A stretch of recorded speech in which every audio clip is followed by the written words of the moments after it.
तर आर्थर गुडेल तर हा इंडियन होता. इंडियन म्हणजे इंडियन नाही, इंडियानामधला होता हा. तर गरीब घरचा होता, याच्याकडे शिकायला काही नव्हता. त्याच्यामुळे हा गेला वडिलांसोबत लाकडं कापायला सॉ मिलमध्ये. लहान होता, मायनर होता. ते जास्त काम त्याला आधीपासून शिकायचं होतं मेडिकल, तर जेही काम मिळेल ते करायचा, पैसे सेव्ह करायचा. तर इथेही तो मायनर होता, काम करायला घुसला. आता इथे किती 13 वर्ष वय होतं ना, 96. तिथे काम करण्यात तिथे काही सेफ्टी फीचर्स नसतात, पूर्वी नव्हते. तर त्याची 3 बोटं गेली, ती पण राईट हँडची गेली. तो राईटीच होता. तर त्याचं काम बोंबललं तिथे. परंतु त्याच्यापासून इन्स्पायर झाला तो. त्याला लगेच हॉस्पिटलला घेण्यात आलं. त्याचा थंब वाचला. पण तिथे तेव्हा अँटीबायोटिक्स एवढे चांगले नव्हते. तर रिपीटेडली तेव्हा नव्हतेच अँटीबायोटिक्स. रिपीटेड इन्फेक्शन्स व्हायचे आणि पेन खूप व्हायचं. त्याच्यापासून मग तिथे पेनला सेन्सिटिव्ह झाला की बाबा पेन मोठी गोष्ट आहे, आपण क्युअर करायला पाहिजे.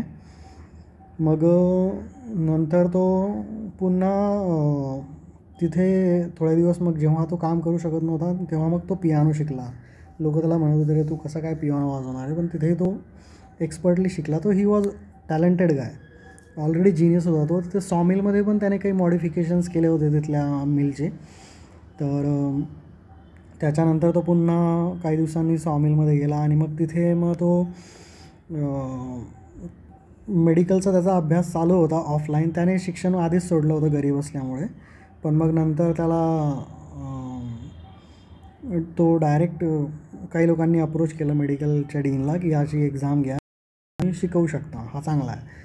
तर त्याची डीन बोलला, कोणालाही कुठून आणता, याचं काही शिक्षण नाही आहे. तर ते बोलले नाही, हा चांगला मुलगा आहे. तर त्याची एकदम कडक परीक्षा घेतली.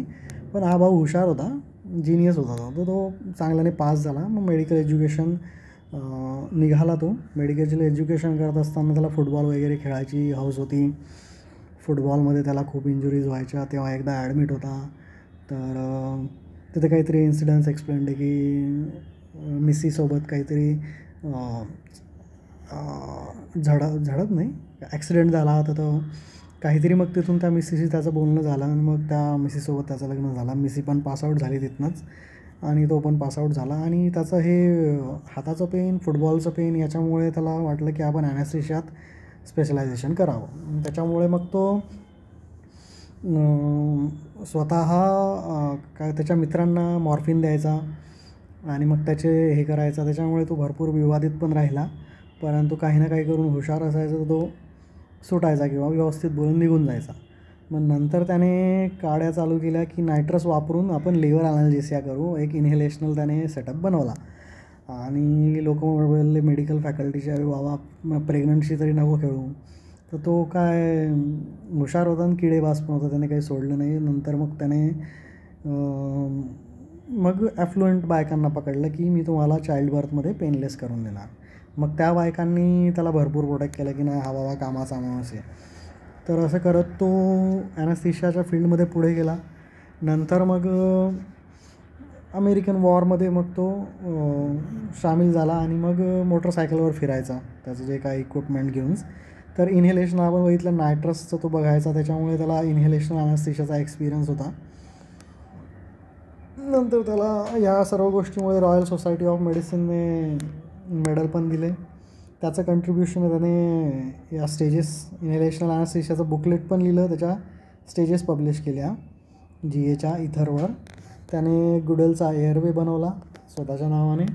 नंतर गुडेलचे ET ट्यूब पण बनवली. आणि नंतर गुडेलचाच त्याने मॉडिफाय पण केला, बाईट ब्लॉक लावला त्याने. मेटलवाले होते आधीचे जे ओरल एअरवेज होते, प्लास्टिक अस्तित्वात नव्हतं.